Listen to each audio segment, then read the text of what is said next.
Hello, everyone, and welcome back to the Rebellious Noise Pro Wrestling channel. My name is Scott, and we are here to break down a eventful Monday Night Raw. It's just gone off the air, but it was a fun show overall. I hope you enjoyed it as well. Thank you to everyone that joined us on the watch along stream.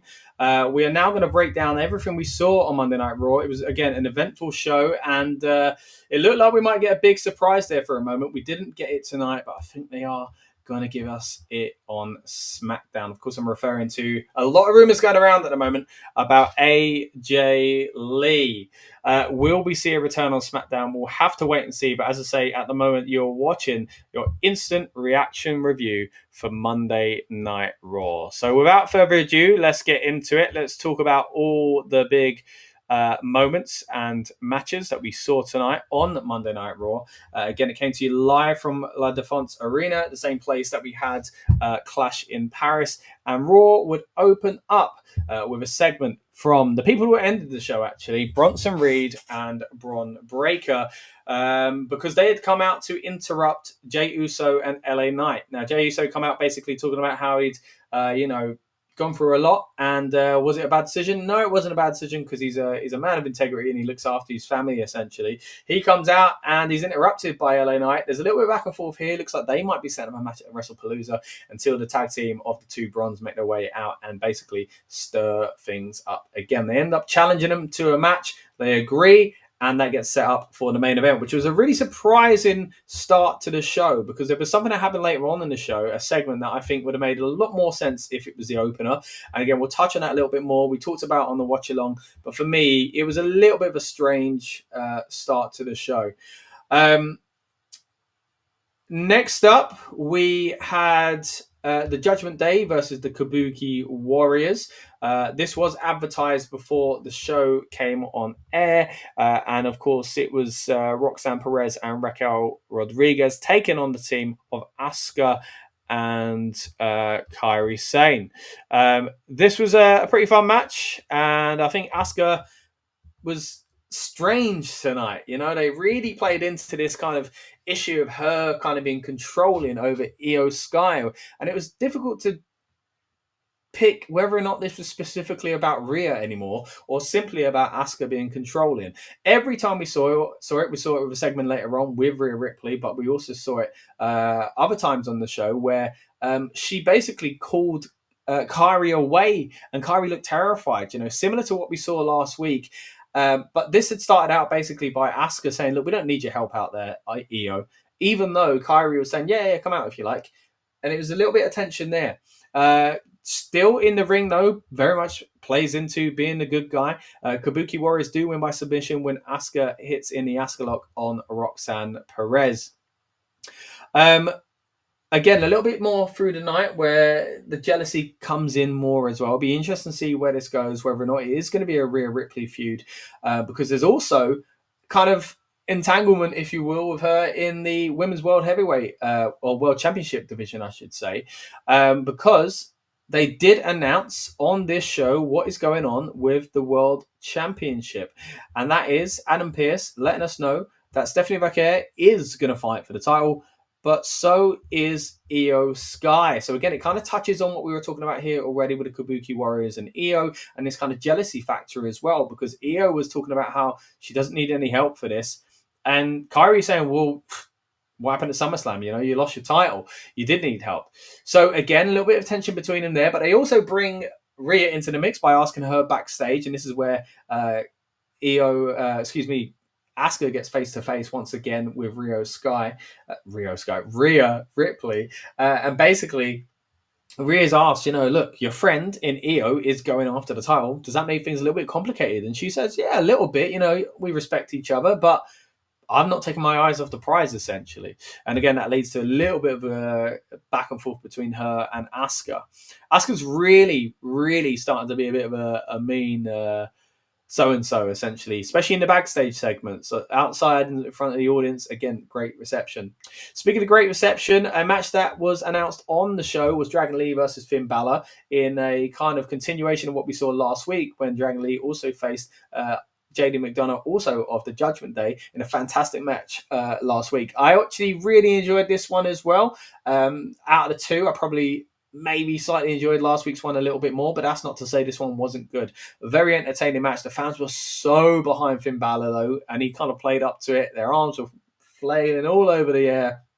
And Finn, again, lived up to that hype as well. The best moment in this match was at the very end, where JD McDonough was trying to kind of hit the distraction. He's on the side of the ring on the apron. Dragon Lee, with so much grace, flies into the Hurricane Runner position over the top rope, doesn't even skim the rope, twists around and Hurricane Runners JD off into the outside of the ring. An incredible spot done with so much grace and so much beauty. Fantastic match, really enjoyable, as I say, and Finn Balor picks up the win here after that little bit of distraction from JD. He might get a Hurricane Runner, but he also helps in distracting Dragon Lee for long enough, because Finn Balor picks up the win with the coup de grace, in quite a brutal coup de grace as well, because we saw Dragon Lee kind of start lifting his shoulder up and bam, stamped right into the chest. Also backstage, we had a bit of back and forth with Io Sky and Nikki Bella, saying Io basically saying, "Oh, I'm sorry what happened to you with the Intercontinental Championship. Hope you get another shot." A bit of respect coming from Nikki before that as well, saying to Io, good luck. I saw what's going on with you in the world title picture.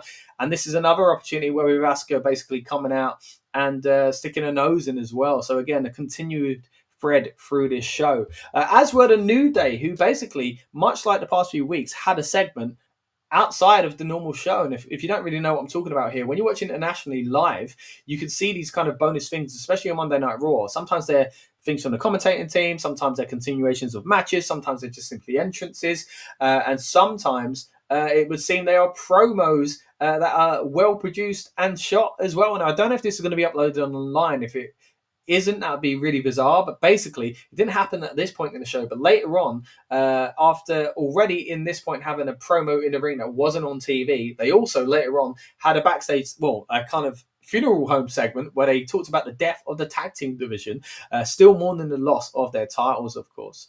But this match here is between the New Day and Grayson Waller versus Penta and the War Raiders, who came out to a great reception. Penta and the War Raiders did the Penta walk as they went towards the break. It were then, though, in misery for those three, in jubilation, I should say, for those three. It was misery for the New Day because there was a flip pile driver from Penta, the Mexican Destroyer, as he bounced off of, I can't remember whose back it was, either Ivar or Eric, but hit with a beautiful Mexican Destroyer and a really good way to end this match. Then we saw AJ Styles versus Dominic Mysterio, a match that, again, they basically pitched this whole show on for about a week. But it wasn't the main event that we all expected, and it wasn't the result that many of us expected as well. I actually did believe up until today that AJ Styles would be coming away with the win. If you were with us last night at Clash in Paris, you'll know that Lucas was saying how the dynamic of the heels and baby faces is a little bit off at the moment as far as how these storylines can go. There are too many heel champions, and this was an opportunity to change that and give the title to AJ Styles in his native France. I kid, but of course, big reception for AJ Styles and Leon, where last year he couldn't take advantage of that fact because he was a bad guy and they didn't really prepare themselves. They didn't understand what that chant was all about. This time around, he's a good guy and they knew it was going to come and they played into it to a T. Dominic Mysterio came out second, but first of all, it was AJ Styles. They stopped his music kind of abruptly because they knew the fans would sing that song, as they did. Then it went to the break and they continued it. AJ Styles hyped it up, especially as it got towards the end of that break segment, which was about 3 minutes long, just to give you an idea how long they were singing that song for. It came back from the break and AJ Styles was there loving every minute of it. Then it was cut, ironically, by an aerial shot of a beautiful Paris landscape. But they started booing that. They booed their own city because they were basically told, stop singing, we're showing you something else now. They would get opportunity, though, to sing once again back as the match continued. AJ Styles would not pick up the victory, but certainly would have the fans behind him. The match would end with, he had already kicked out of a frog splash. He also did a fantastic reversal by the ropes where he hit a Styles clash, but then it was a little bit clunky. Although the reversal was very, very smooth, The pinfall itself and the kind of getting out of it was a little clunky. He held onto the ropes on 2 separate occasions, essentially. So it was a rope break, and Dominic got out of it. It didn't need any help, though, because, by the way, Finn Balor and JD McDonough had been banned from ringside by Adam Pearce. We speculated on the watch along in the chat if we could see the girls play a role here instead. Of course, Roxanne Perez and Raquel Rodriguez, not technically banned themselves, but just before this match started, they were seen backstage moaning essentially about the Women's Championship and how Roxanne is not involved in that match. She or Raquel will face off against Lyra next week, who basically got an update from Adam Pearce about having spoken to Bayley and how Bayley was a little bit strange, essentially. But it looks like we're going to get that next week on Raw. But bringing it back to this match here, we didn't get the 2 ladies of the Judgment Day active, at least, making their way down the ring to help Dominic Mysterio. He won all on his big self. No, maybe not. For some reason, El Grande Americano made his way out there, put that little blade, or that plate, I should say, into his mask, headbutted the chest of AJ Styles, and then a very, very, very disappointing end to the match. It would mean Dominic Mysterio retained the title. Now, it's weird for me to say because I love Dominic Mysterio and I love him as a champion, but I was saying on the stream itself, I don't think that was the right decision because it would have been a big moment in Paris. Yes, we got a similar one already with a mid-card title changing hands just on Friday Night SmackDown with Sami Zayn. Fantastic. I guess maybe we weren't going to get both of those things, but this felt like a missed opportunity. They took advantage because he had a big match and he was a babyface this time as far as AJ Styles goes. But this was an opportunity for them to take the title off of Dom without having a backlash because they were so into AJ Styles tonight that even though people like Dominic for being a bad heel and they cheer him out of respect, tonight there was no risk of him losing the title and people being upset about it. Whereas I think that could be the case in another city, essentially, or in another country, because people do respect Dominic. I mean, he was getting cheered at WrestleMania. Yes, it's a different kind of crowd at WrestleMania. And yes, he doubled down on being a heel after it. But there is a risk here that if you take it off of Dominic and put it onto the wrong person, that there could be a bit of a backlash for whoever takes it off of him. So this could have been your safe bet. And I don't really know where we go with this one, guys. Andrade America... El Grande Americano. I'm getting my words all twisted up here. I don't really understand. Yes, he's kind of caught up in his AAA stuff, and they promoted AAA not long after this segment. Dominic Mysterio also is as well. But for me, it was just a little bit strange. I want to know what you guys think of the show, though. Did you enjoy Clash in Paris? Let me know in the comments. I also want to know, of course, what you thought of tonight's show, Raw in Paris as well. If you're watching live or on demand, we appreciate you either way. This is the Rebellious Noise Pro Wrestling channel. We don't often get to do watch-along experiences for these shows because of the time that they're usually on. But again, when it's been in Europe, it gives us an opportunity to do that as well. So thank you to everyone that joined us on the watch-along earlier tonight, and for those that have stayed tuned in for this instant reaction review to Monday Night Raw. As I say, if you want to know our thoughts on Clash in Paris, that's on this channel as well, as our interviews with some of your favourite superstars such as Rhea Ripley, Drew McIntyre, and Finn Balor. But let's move it on to what else we saw on Monday Night Raw. We had a little bit of a recap of Roman Reigns being injured.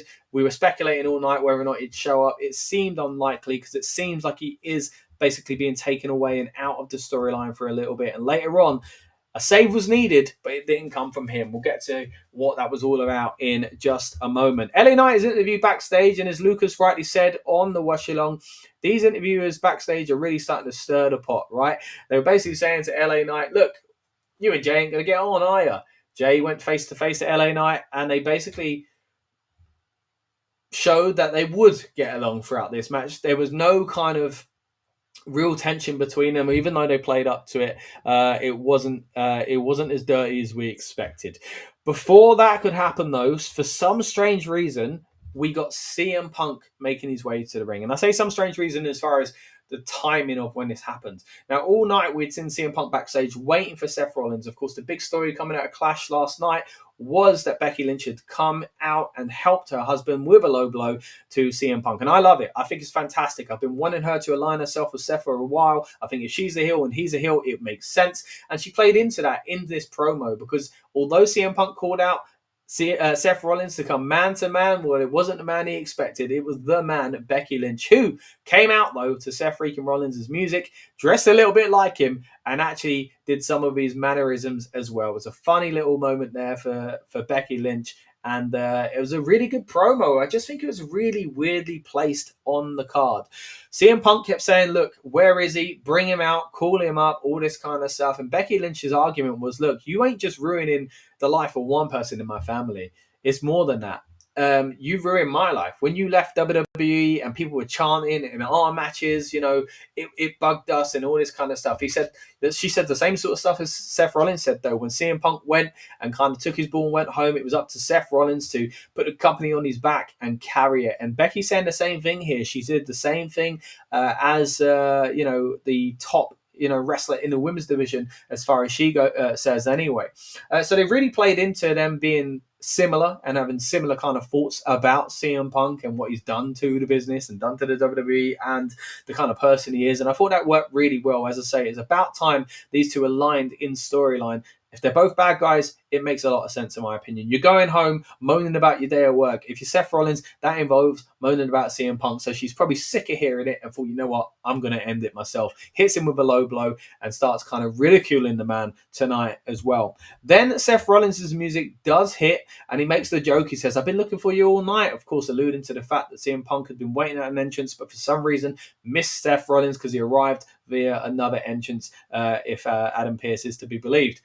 Didn't know anything about it. Lucas wonders if Adam Pearce maybe could be in on this. But what we do know is Seth Rollins was, again, kind of dishing the dirt on CM Punk and said, look, if you want to come fight me, come and do it. Come and get me. I'm at the top of the ramp, mate. So CM Punk steps one way and Becky Lynch goes with him.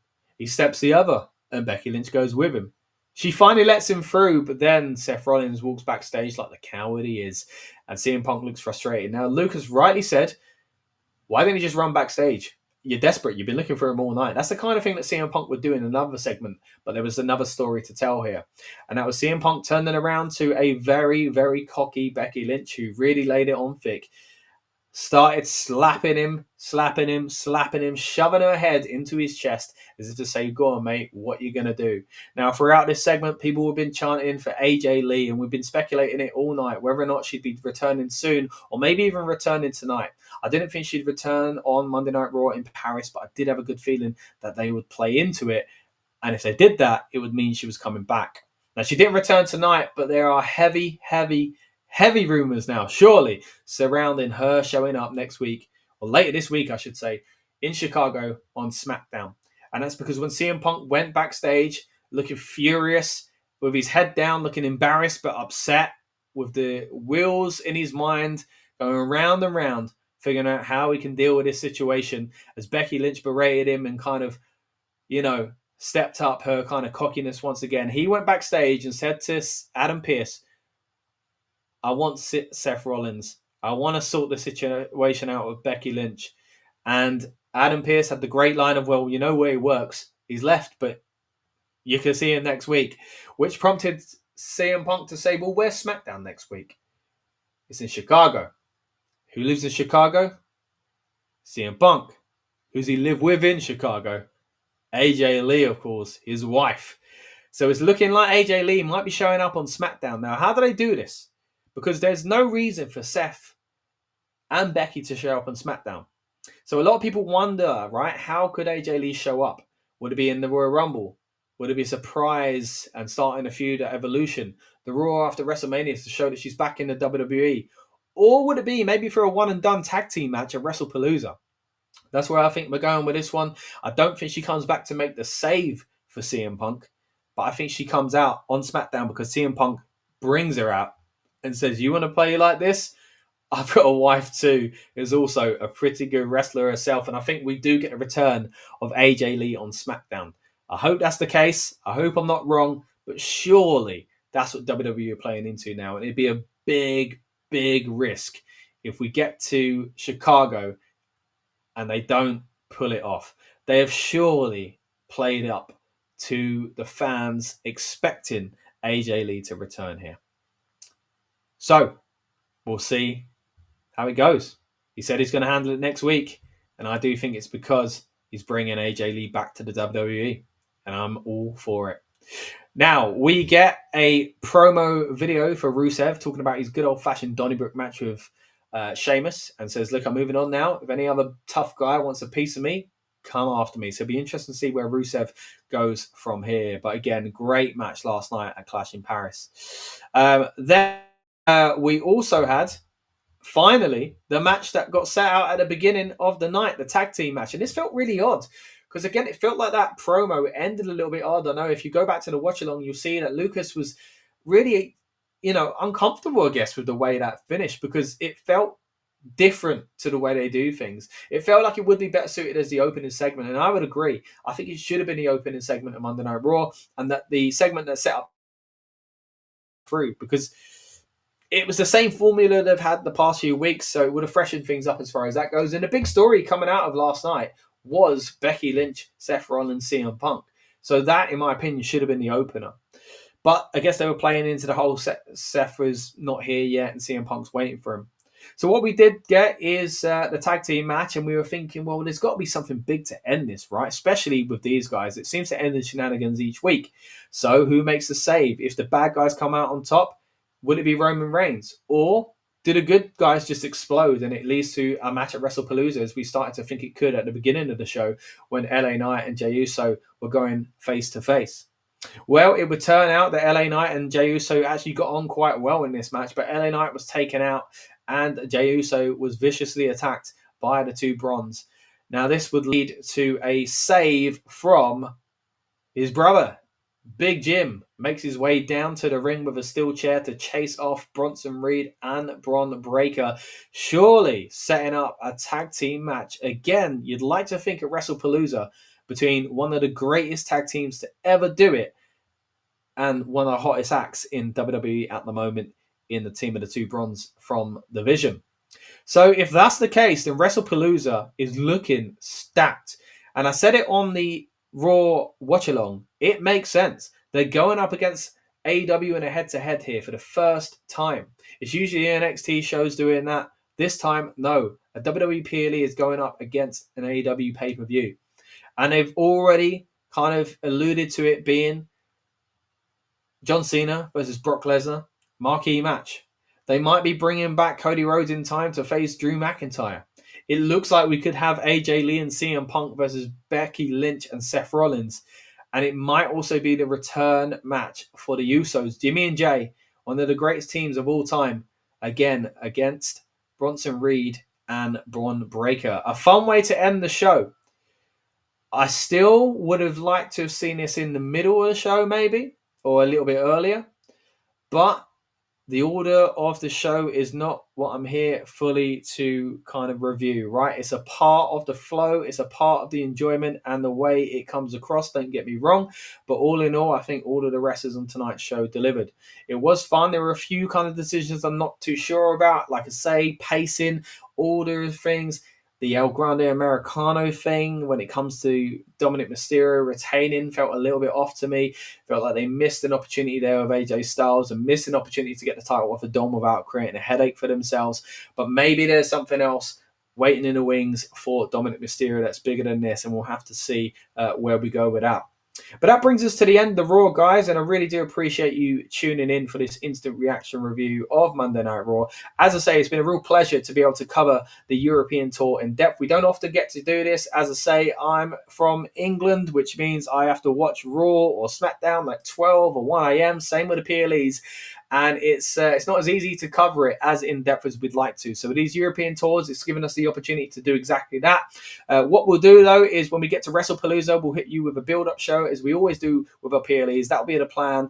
Again, this time around, September 20th, we'll get you hyped up and in the mood. We'll talk about last-minute rumors and stuff like that as we get towards the PLE and its final hours as well, leading towards it. But thank you very much for those that have joined us for these bonus streams over the past few weeks. As I say, instant reaction reviews for Monday Night Raws, for SmackDowns, and also for Clash in Paris. If you still haven't seen my thoughts on Clash in Paris, you can see me and Lucas chatting about on this very channel on demand as well. Again, appreciate everyone that tuned in to the watch-alongs and kept us company, and I hope you enjoyed our play-by-play kind of analysis of everything we've seen here, as well as our instant reaction reviews for the shows as well. Again, it's been a real privilege. Thank you, Lucas, for joining me on the watch along earlier on. I've been flying solo for the instant reaction review, but I hope you've enjoyed it either way. And again, we'll try our best to cover pro wrestling as much as we can over the coming weeks, because it seems like there's a lot going on in the world at the moment, and Wrestlepalooza is shaping up already,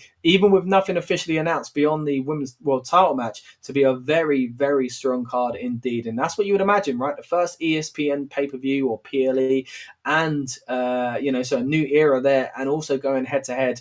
It's going to be a big show, I reckon. So, once again, thank you to everyone that's joined us on this stream and throughout this European tour. WWE will be coming back to Europe, as we've seen, in just a few months' time with the Royal Rumble European tour as well. The Road to Royal Rumble hits many towns and cities around Europe, most of them covering Germany. But as you can see, there are some TV shows as well. Berlin will get SmackDown, as will London. And Monday Night Raw will be heading to Dusseldorf in Germany, and also to Belfast in Northern Ireland as well. So hopefully we'll be able to cover that in depth, just as we have done on this European tour. But once again, thank you very much for tuning in, guys. If you haven't already, subscribe to our content and find more of it on demand. I've been Scott. This has been a Rebellious Noise Pro Wrestling channel, and I'll see you on the next one.